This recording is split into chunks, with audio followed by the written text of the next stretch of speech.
ભગવાને કહ્યું કઈ વાંધો નહીં, તમે વાંચો, મને ભરોસો છે કે ભીષ્મક કન્યાના પત્રમાં એક પણ એવો શબ્દ નહીં હોય કે શરમને લઈને મારે નીચું જોવું પડે, મર્યાદા સાથે હશે.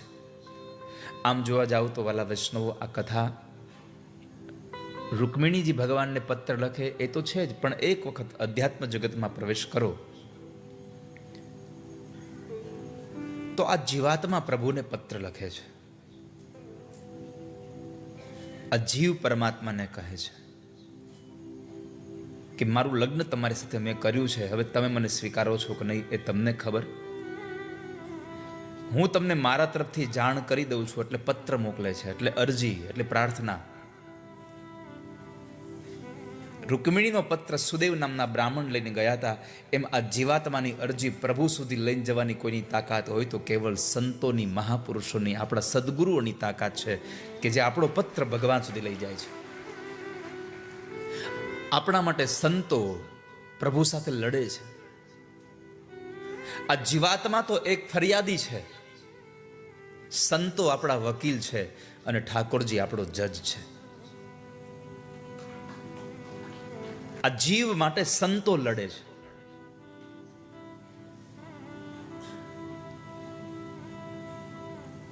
તો પરમાત્મા કહે છે કે તમે પત્ર વાંચો. રૂકમિણીએ પહેલા શ્લોકમાં પત્રમાં ભગવાનને લખ્યું, સંબોધન સાંભળો. શ્રુત્વા ગુણાન ભુવન સુંદર શૃણ્વતાન્તે નિર્વિશ્ય કર્ણ વિવરેર્હરતોંગતાપમ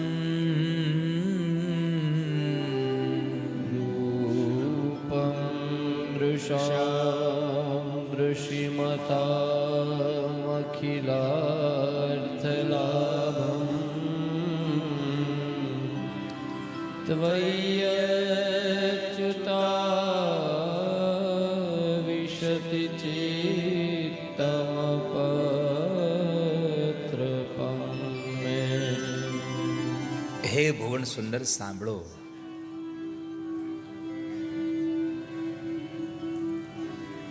એક મહાભારતમાં દાદા ભીષ્મએ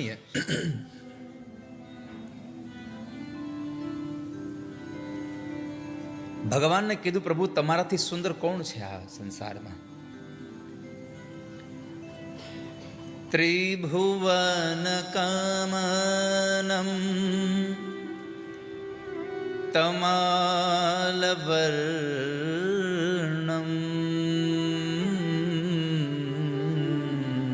ત્રિભુવન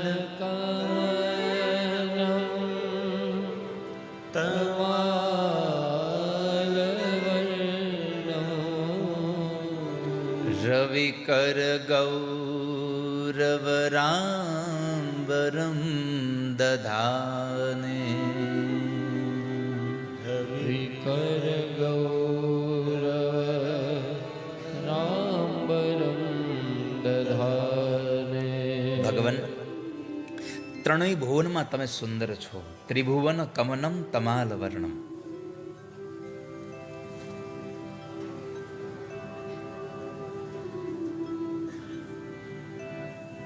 બીજું, નાથ, આ દુનિયામાં તમારાથી સુંદર કોણ છે? બીજું, અહીંયા બેઠેલો એક વ્યક્તિ મને એવું બતાવો, કૃષ્ણ કરતા વધારે કોઈ દેખાવડો છે આ દુનિયામાં? કૃષ્ણ કરતા વધારે ફેશનેબલ કોઈ છોકરો છે આ દુનિયામાં? કૃષ્ણ કરતા વધારે આ સંસારમાં ભણેલો છે કોઈ? કૃષ્ણ કરતા વધારે સંપત્તિવાન છે આ સંસારમાં કોઈ? કૃષ્ણ કરતા વધારે ઘર કોઈનું સારું છે આ દુનિયામાં? કૃષ્ણ જેવો હેન્ડસમ કોઈ નથી. તો આ દુનિયામાં કોણ ના પાડી શકે, કૃષ્ણ હું તમને નહીં, તમે મને નથી ગમતા?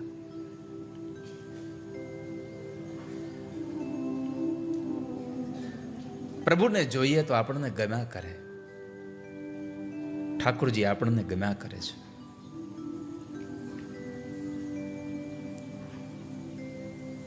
માં રૂકમિણી ભગવાનને કહે છે, હે ભુવન સુંદર, તમે સાંભળો. શ્રુત્વા ગુણાન ભુવન સુંદર શૃણવતાંતે. તમે સાંભળો.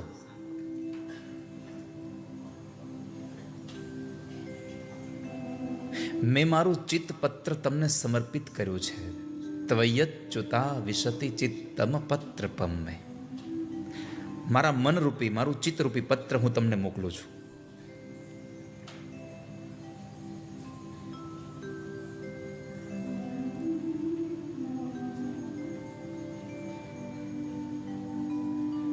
મેં તમારી સાથે સંબંધ બાંધ્યો છે.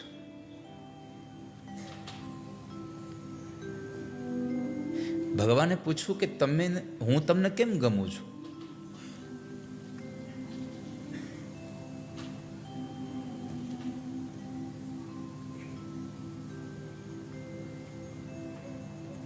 તમે તો મને ક્યારેય મળ્યા નથી,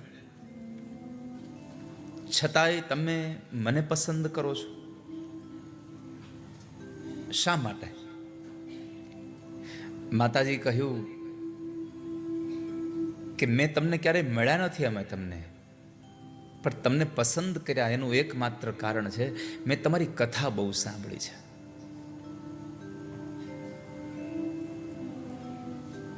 તમારા ગુણોને બહુ સાંભળ્યા છે.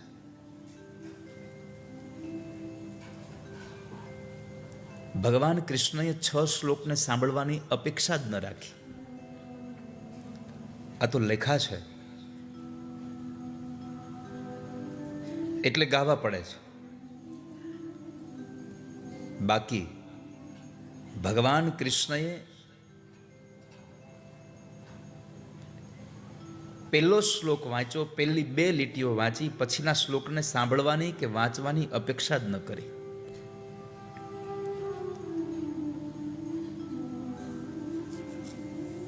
ભગવાને તો સુદેવ નામના બ્રાહ્મણને કહ્યું હતું કે હા, મને રૂકમણી ગમે છે. ભૂદેવ કહે છે પ્રભુ સાંભળો તો ખરા, હજી 7 શ્લોક છે, હજી તો એક જ ગાયો છે. ભગવાને કીધું મારે બીજા શ્લોક સાંભળવાની ઈચ્છા નથી. મને રૂકમિણી ગમે છે, મને પસંદ છે, હું એને સ્વીકારું છું.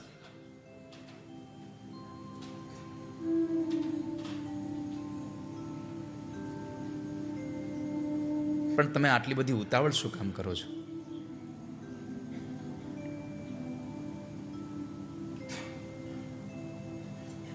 આગળના શ્લોક સાંભળી તો લ્યો. તમારો નિર્ણય પછી કરો કે તમને ગમે છે કે નહીં. આગળના શ્લોક સાંભળીને ભગવાને કહ્યું કે હવે મારે આગળના શ્લોક સાંભળવાની ઈચ્છા તો નથી અને જરૂરિયાત પણ નથી.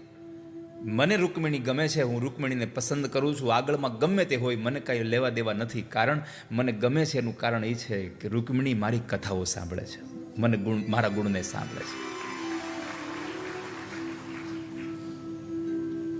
ભગવાનનો આ શબ્દ આ સંસારના લોકોને એક સંદેશો કરે છે કે તમારામાં બીજું ગમે તેવું હશે, એની સાથે પ્રભુને કાંઈ લેવા દેવા નથી. જો તમે ઠાકોરજીની કથા સાંભળતા હશો તો મારા ઠાકોરજીને ગમો છો, તમે મારા પ્રભુને ગમો છો. જો તમે પ્રભુની કથા સાંભળતા હશો.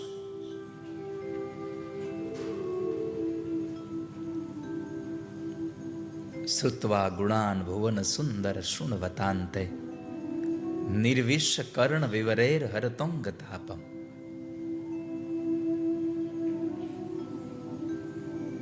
મારું ચિત્ત તમને સમર્પિત કરું છું ઠાકોરજી.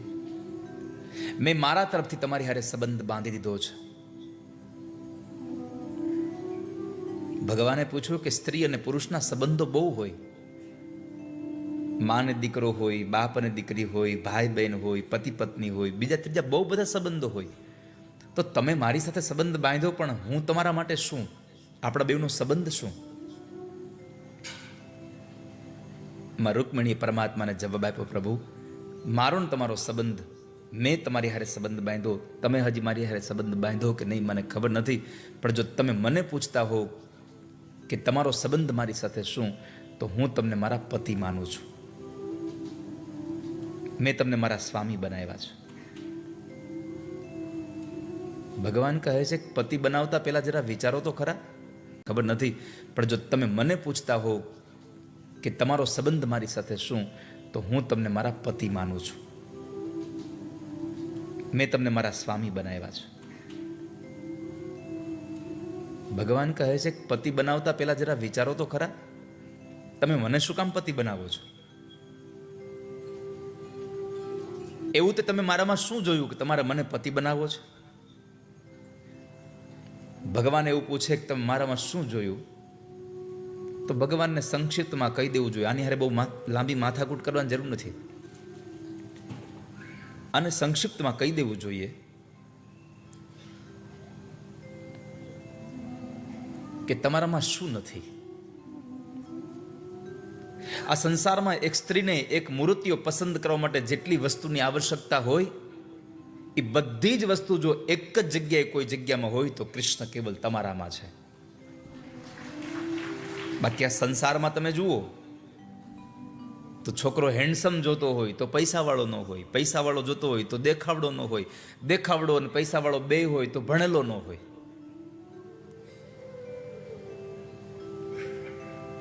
કા કુટુંબ સારું ન હોય. સર્વગુણ સંપન્ન તમને આ સંસારમાં કોઈ બીજો મૂર્તિઓ નહીં મળે, કેવલ આપણા કનૈયા સિવાય. માટે પરણવું હોય તો કૃષ્ણને પરણી જાઓ, અને કૃષ્ણને પરણી જશો, પરમાત્મા સાથે તમારું લગ્ન થઈ જશે, પછી તમારે દુનિયામાં ચિંતા જ નહીં રહે કાંઈ. કારણ કે ધનવાન પોતે, ઘર હારું, કામ કરવાવાળા માણસો, કામે નહીં કરવું પડે. સૌથી મોટી ઉપાધિ એ હોય છે. આપણે કેટલા લોકો બીજા ઉપર નિર્ભર થઈ ગયા.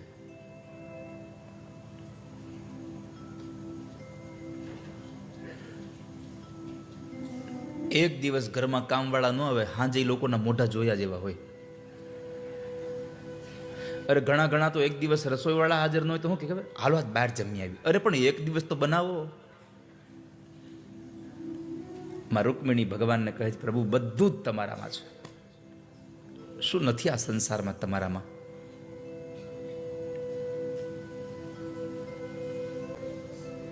હજારો વર્ષ પહેલા માતાજીએ પત્ર લખ્યો ભગવાનને, અને એ પત્ર આ કલિયુગના દરેક વ્યક્તિઓને ઉપદેશાત્મક એક સંદેશો આપી જાય કે જ્યારે પણ વ્યભિચાર કરવાનું નક્કી કરવાનો સમય આવે ત્યારે આટલી વસ્તુ જોવી, અને આ બધી વસ્તુ ક્રમમાં જોવી, આડાવળી નહીં. આપણે જોઈએ છે ખરા આમાંથી, પણ બધું આડાવળું. પણ મારા રૂકમિણીએ કહ્યું છે આ બધી વસ્તુ ક્રમશઃ જ જોવી. પેલું શું જોવું જોઈએ? પણ કલિકાલમાં તો એક જ વસ્તુ જોવાય છે અત્યારે. પૈસાવાળા હોય એટલે દીકરી દઈ દેવાય. અત્યારે લોકો પ્રાયઃ સંપત્તિ જોઈને સંતાનોની સગાઈ કરે છે. પણ માં રૂકમિણીએ ભગવાનને પત્ર લખ્યોમાં આપણને સૌને ટકોર કરી છે કે પેલો પૈસો ન જોવો. રૂકમિણી પત્રનો બીજો શ્લોક.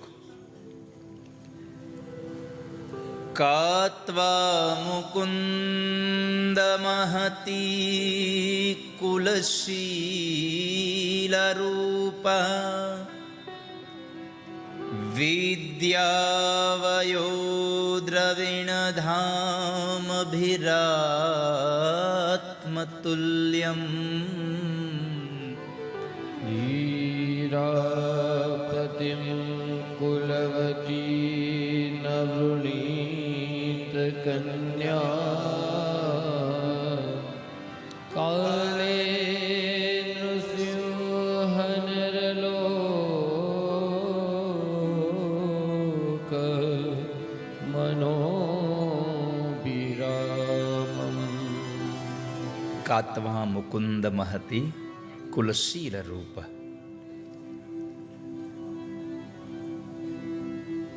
સૌથી પહેલા કહ્યું શીલ જોવું, સૌથી પહેલા કુળ જોવું, પરિવાર કેવો છે એ જોવું. બીજું કહ્યું સ્વભાવ જોવો. શીલના બે અર્થ થાય, એક ચારિત્ર્ય પણ થાય અને એક સ્વભાવ પણ થાય. પણ અહીંયા સ્વભાવની વાત બતાવી છે, કારણ કે પ્રભુના ચારિત્ર્યમાં કઈ જવાની જરૂર નથી. એટલે આપણા માટે જોવા જઈએ તો સ્વભાવની વાત બતાવી. બધી જ વસ્તુ તમારી પાસે હોય પણ સ્વભાવ સારો ન હોય તો એની સાથે જિંદગી સારી ન જાય. જેની સાથે વિવિશાળ કરવું છે એનો સ્વભાવ સારો જોઈએ. ચાહે પતિ હોય તોય ભલે, ચાહે પત્ની હોય તોય ભલે. દાંપત્ય જીવનનું ત્રાજવું બરાબર બે સંતુલન હોય તો બરાબર લાગે. એકબીજાને સમજી શકે, જેટલો આદર ભાવ, જેટલો પ્રેમ અને જેટલી લાગણી પત્ની પોતાના પતિને આપે, એટલો જ આદર ભાવ અને લાગણી પતિ પણ પોતાના પત્નીને આપવા જોઈએ. તો દાંપત્ય સુખી થાય.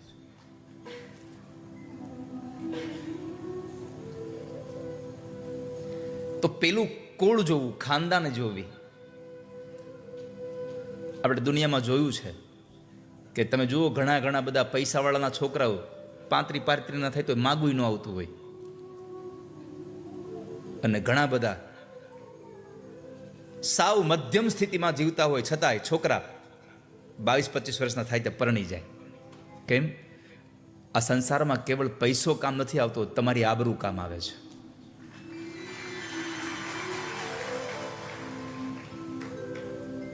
તો તમારું કુળ કેવું છે એના ઉપર નિર્ભર છે. તો પેલું કુળ જોવું, કુટુંબ જોવું, બીજું ચારિત્ર્ય, સ્વભાવ જોવો. ત્રીજા સ્થાને કીધું રૂપ જોવું. નકર પેલું વેલું રૂપ નહીં, પેલો પૈસો નહીં. પેલા કુળ, પછી ચારિત્ર્ય, સ્વભાવ, પછી ત્રીજા સ્થાને રૂપ. નહીં તો હું ઘણી વખત ક્યારેક અમુક જગ્યાએ જાઉં તો જોઉં તો મને આમ વિચાર આવે કે આ ભગવાને જોડલું આમ કેમ બેહાડ્યું છે? ગધેડાની ડોકે હીરો કેમ બાંધ્યો હશે? આવું કેમ થાય? પછી ખબર પડે કે આ લોકોએ આ મૂર્તિ હારે લગ્ન નથી કર્યા, એની સંપત્તિ હારે લગ્ન કર્યા છે. મારી પ્રાર્થના છે આપ સૌ વડીલોને, સૌ યુવાન દીકરીઓને, કે તમારે જ્યારે વેવિશાળ કરવાનો સમય આવે ત્યારે પૈસાવાળો ઓછો હોય તો ચલાવી લેજો, પણ કુટુંબ સારું હોય, એનો સ્વભાવ સારો હોય, અને તમે બંને જણા કોઈ જગ્યાએ સાથે જાઓ તો લોકોની નજર તમારા તરફ લાગે ને એવું જોડું કરીને પછી જાજો. ખાલી પૈસા માટે નહીં. કાત્વા મુકુંદ મહતી કુલશીલ રૂપ. પરમાત્મા જેવું સ્વરૂપ.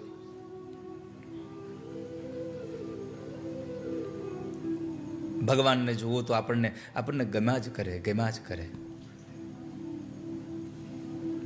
કોઈ મોટા મંદિરોમાં તમે જાઓ અને ભગવાન ઠાકોરજીના શૃંગાર થયા હોય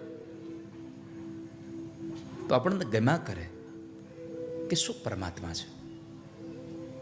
આ તમે જુઓ ને મારા આ પ્રીતમ પ્યારાને, આ ઠાકોરજીનું નામ છે પ્રીતમ પ્યારા. તથાસ્તુ વિદ્યાપીઠમાં બિરાજે એ મીઠોડા ભગવાન છે. એનું નામ છે મીઠોડા અને આનું પ્રીતમ પ્યારો. આ બેયને તમે જુઓ, રોજ કેટલો શૃંગાર કરીને બેહે. ઠાઠ માઠ તો એને જ છે.